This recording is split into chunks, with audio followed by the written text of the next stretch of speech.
So welcome, our brilliant colleague, Matthias. We so appreciate your consistent leadership. And as always at SETC, we begin all things by acknowledging our creator, by giving thanks to the original stewards of the various lands we're on. We give thanks and acknowledge all our ancestors, all those who toiled without compassion or compensation. We give thanks to all our elders and community stalwarts, whose shoulders we stand on as we build, share, and learn together for our collective liberation and sovereignty. So Matthias, can you please introduce yourself to our listeners and viewers and share a bit about your remarkable work? Yeah, thanks for having me, Victor. Appreciate the opportunity to share more about our work and myself. So my name is Matthias Pries. Calling in from Boston today, traditional lands of the Pawtucket and the Massachusetts peoples. I am many things, including a son, a brother, a husband, but also someone more relevant to this conversation who's dedicated his career to facilitating the flow of financial capital toward solutions that are faced by humanity. So started my career off in sustainability consulting and environmental impact analysis, but quickly moved over into the world of social finance and impact investment. And in this space, I've worked in a variety of roles: consulting and grant making, outcomes-based funding, blended finance, private fund management, all sorts, and worked across both public, private, and social sectors. So have touched a lot of corners of the impact investment world, but I currently find myself as manager of impact investments at World Education Services. So a little bit about WES. WES is a global nonprofit and social enterprise. We're actually celebrating our 50th anniversary this year, so 50 years of highly impactful work, which we're quite proud of. The vision of WES at its core is really that everyone is able to put their education, experience, and skills to work anywhere in the world. And we do that in several ways. We achieve that vision in several ways. So our core product as a social enterprise is providing academic credential evaluations that enable immigrants, refugees, international students, and other migrants to fulfill their potential in their new homes. So say someone who got an engineering bachelor's degree in Bangladesh wants to come to Canada to study their master's, they'll come to us for credential evaluation to say this is the equivalent of your bachelor's degree, and enable you to study here in Canada or the US. So that's our core business, and the revenue that we generate from that social enterprise fuels the work that we do to support those communities in other ways. And so over the past decade or so, we've set up other functions at WES across policy and advocacy work, across direct programming, working with employers to incorporate more inclusive practices. We do grant making both in the US and Canada. And then finally, our investment function, which was established in 2020, led by my colleague Smitha Das. And this is where I work. So our team is responsible for stewarding the financial assets of the social enterprise and doing so in a way that is aligned with our social mission. So I'm personally responsible for a piece of our portfolio that invests in private market impact investments. We invest both directly in other social enterprises, whether they be for-profit or nonprofit. We invest in the US and Canada, and we invest in investment funds that are aligned with our social mission. And we invest in solutions that advance economic, social, and educational inclusions for communities that have historically been overlooked, underinvested in. So that looks like our core target population of immigrants, refugees, displaced persons, international students, but also more broadly, communities of color, low-income communities, and other underserved groups. So that's at a high level what WES is and what I'm doing here. That's incredible. Thank you so much for all that context. And we've known each other. I didn't even realize up until today the extents of your background and bandwidth. That's remarkable. Thank you so much, Matthias. So my next question is, what's inspiring you right now in your work? What has you curious, or what's keeping you up at nights? Start with the inspiration. So I've been with WES for just over a year now, and there's a lot that inspires me in the work that we do. But I also want to mention what inspires me to do the work in the first place. So my grandparents came to Canada from what's now the Ukraine as refugees during and in the aftermath of the violence of World War II.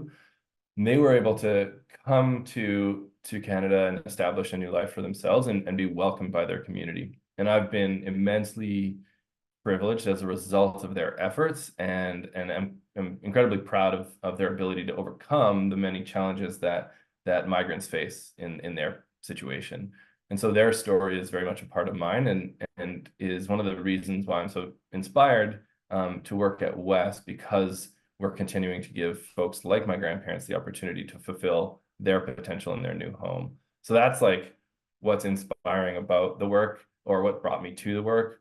But there's also inspiring things happening at West. And so I think the most inspiring thing about the work that we do is the thoughtful approach that we're taking toward impact investing. So the way I'll sort of describe that is in how we define impact in impact investing. And that's in the who, the what, and the how of our investment practice.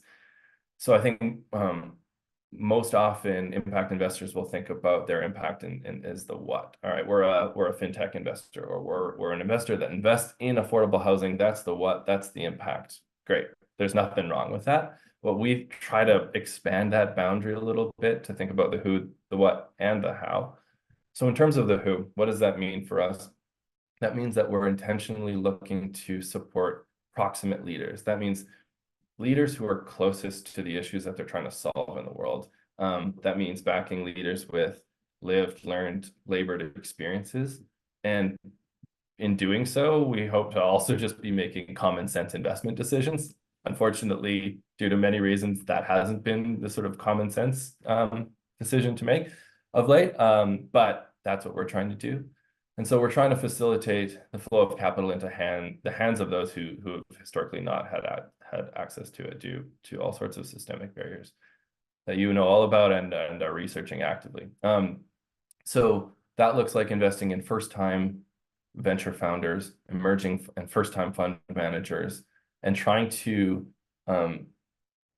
address the failure of the industry's sort of standardized due diligence criteria of track record, and trying to, and their very narrow definition of track record, and blow that up a bit and talk about what that makes this person a good partner and investment opportunity. What about their experiences mean that they are actually low risk when other people are putting them in a high risk category.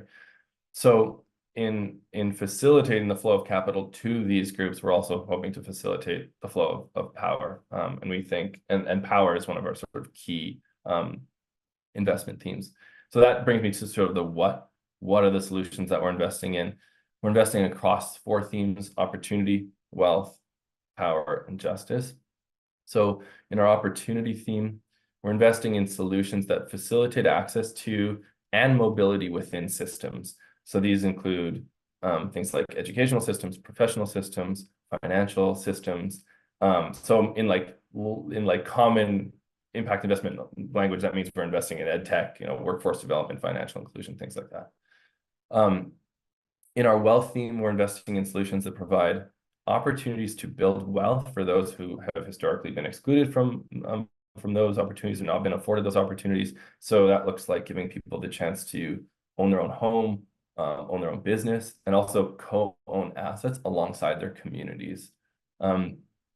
Thirdly, the power theme is where we're looking to invest in proximate leaders, in models that advance worker voice and power, and in models that, again, shift that decision-making of where capital flows to the community level. And then finally, our justice theme rounds out sort of the what of our impact, and that's where we're seeking investments in community self-determination, in solutions related to criminal justice and the intersection of immigration and criminal justice, and in field building and narrative change. So those are sort of 2 ways in which we define our impact. And lastly is the how.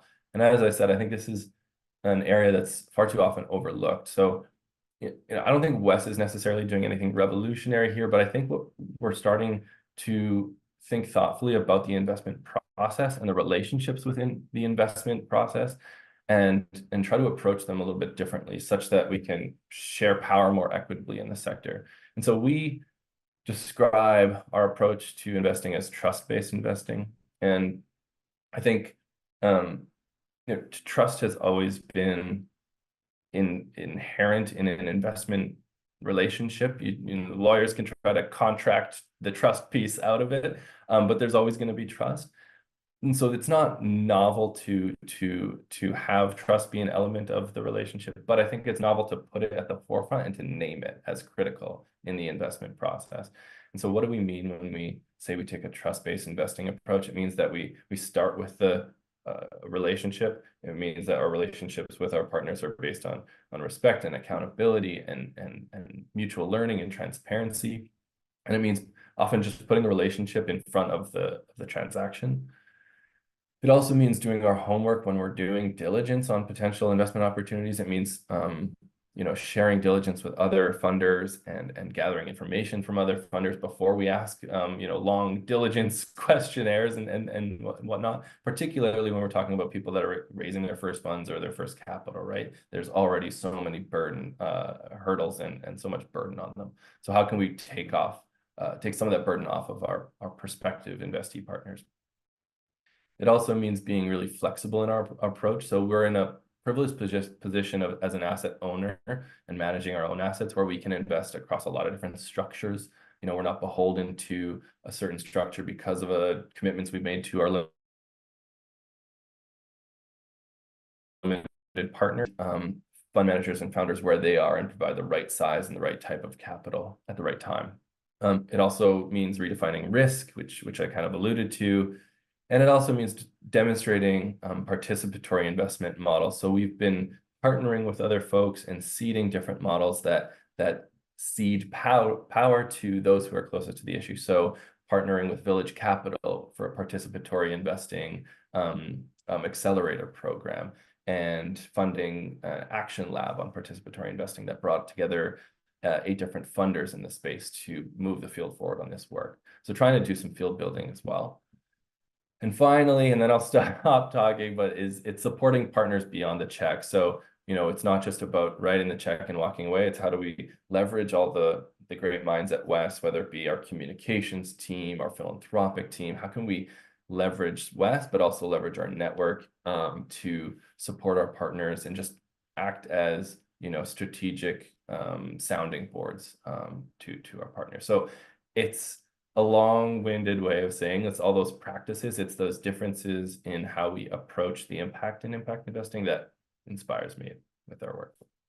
That's absolutely remarkable. And I love those 4 pillars, especially the justice piece. We live in a time when you're in the States, and now creeping into Canada, there's a pushback on ESG and DEI, and centering justice, access, inclusion, diversity, decolonization, equity are so important in these times. And as one of our elders says, justice is what love looks like in public.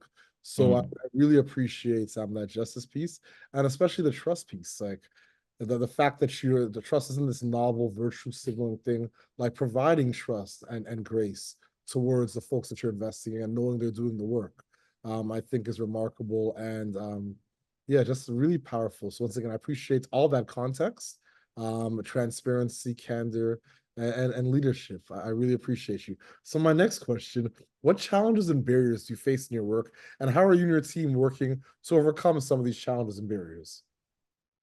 One piece of our work that I think comes with some challenges is we have an incredibly diverse portfolio of partners that's diverse across geography, it's diverse across sectors. So, I was mentioning some before about like financial inclusion, higher education, workforce development, employee ownership, affordable housing, civic engagement. All of these sectors, we have partners that are working in these sectors. And I think one challenging thing with a portfolio of partners like that is developing a cohesive impact measurement and management strategy where you're able to aggregate across the portfolio and say, look, these are the 5 things that really show to our partners and show to the field, this is the impact that we're having on the world. Again, luckily, we're not in a position where we need to necessarily create a shiny report like that every year to appease investors or partners. I acknowledge that lots of people need to do that, and I commend them for taking on that challenge. But our response to that sort of challenge has been just that simply we don't aggregate metrics across our portfolio. Instead, we rely on a few things. We rely on stories from our partners. We have this thing where we report internally on stories of change, which I think is quite powerful. And then we also just say to our partners at the outset of our relationship is what metrics do you track already to indicate success in your work and impact on your clientele or investees? We think that asking folks what matters to them, what results in sort of individually tailored impact measurement systems that really tell more powerful stories than watering things down by forcing a particular measurement system or particular metrics across a group of really diverse folks. So that's one challenge and sort of way that we're getting around it, although I acknowledge that we're in a slightly different position that enables us to do that. But another challenge I think that arises from having such a diverse portfolio is finding ways in which these partners can support each other, right? We are a small team. We try to provide, tailored support to our partners, but we also want to create a network effect of throughout our portfolio such that they can support each other. But it's sometimes it's difficult to find common ground, say, between a private equity firm focused on financing employee ownership transitions in the US with a pre-seed Canadian venture helping international students find jobs, right? Like where's the overlap there? How can they help each other? And so I'd say this is definitely like a work in progress. We have not like cracked the code on this, but one story of success or an indication that we're going in the right direction is last year, right before the SOCAP conference, we brought together our partners for the first time in person. And we received really good feedback from that convening. And I think it's in part because we worked with a facilitator to talk to and thought hard about how do we focus the discussion of the day. And so what we focused on were things like not solutions to challenges based on specific investment structures and the challenges that individual partners were having necessarily related to their structures, but more on changes that they want to see in the impact investor community, particularly with regards to investor practices and fundraising and things like that, because everybody engages with investors, and it also leverages the position of Wes as an investor with quite a loud voice in the field relative to our assets under management, and enables us to take all those insights away and try to influence the field a little bit and do some field building and some narrative change. And so I think thinking pretty critically about finding those areas of common ground and how Wes can be a partner to all these folks was a way to sort of create a little bit of a network effect where it was maybe difficult to find. I think the last challenge is ensuring that we activate all the amazing minds at World Education Services. I mentioned the sort of functions that we have at WES of grant making and policy and advocacy in the core business. There's hundreds of people that work at our organization, and we're a two-person investment team. And so it's about how do we tap into all of the expertise at an organization like this to impact and support our partners. And we're definitely, again, don't have the code cracked there, but it's about sitting across leadership teams, having cross-committee, cross-function committees, right? Knowledge sharing internally. And we've sort of grown our knowledge management practice internally, really to facilitate sharing across these, what can often be silos. And so I think it's a work in progress, but it's something we're looking to address. Incredible. Thank you so much. I really appreciate all that context.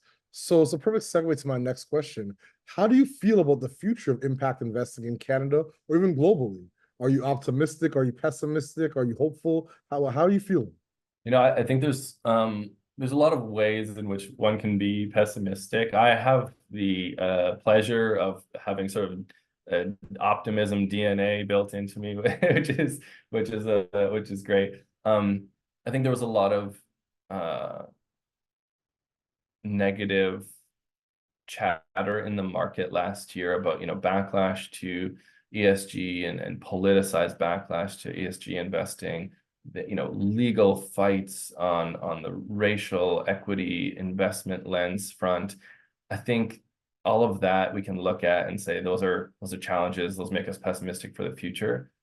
But one underlying thing across those issues is that more and more people are learning about how to invest with impact and how others are investing with impact. And I think some of that bad press is still good because it's still press. It's still, ESG is everywhere now. You can't escape it. Now that comes with its challenges because people are doing it poorly. There are bad actors who are just trying to make a quick buck. But it's household language now. Impact investing, I think, is hot on its heels, right? And so when you have the rapid growth that an industry like impact investing and ESG has, it's going to come with growing pains. And I think we're feeling them now, but I'm an optimist. I think this is good. I think it will force us to develop better standards, better measurement systems, industry associations, push us forward to progress in ways that are helpful and not hurtful. I love that. That's incredible. Thank you. And I couldn't agree more. So my second last question, what is your ultimate goal and what does success look like and feel like to you and your colleagues at WES? Yeah, so I think success for me looks like scaling what we're doing well, and then constantly looking inward and questioning what we're doing, our values, our systems, and our practices, and ensuring that we leave behind, practices that are at best unhelpful and at worst destructive. I think, we talked a lot about, a lot of good things that we're doing today, but, we don't have it all figured out. We're on a learning journey just like everyone else. And so I think that constant sort of inward analysis and critical analysis of our own practices and how we share power and how we show up in a trust-based way, we need to sort of constantly evolve. And so I think, again, success looks like taking what we're doing well and scaling it up, and then making sure that we're constantly looking inward. Ashe, thank you. So my last question, Matthias, do you have any closing thoughts or calls to action for our listeners and our viewers? Send interesting investment opportunities my way. But seriously, I think the call to action is for investors. I think when you're thinking about your impact investment strategy, don't just think about the what of impact. Consider who you're investing in, treat them as partners first, look to redefine risk, question industry norms and standards, look to support folks who've been systemically excluded, but also consider how you invest. Critically examine your systems, your processes, your decision-making frameworks. Ask your partners how you can be a better partner to them. Talk to your peers about best practices, and constantly look inward. And if you want to, reach out and have a dialogue about this, I'm always looking for peer investors to talk about this stuff with, because we can't do it on our own. I couldn't agree more. And I really like, in an age of virtue signaling, bad actors, you mentioned folks trying to make a quick buck.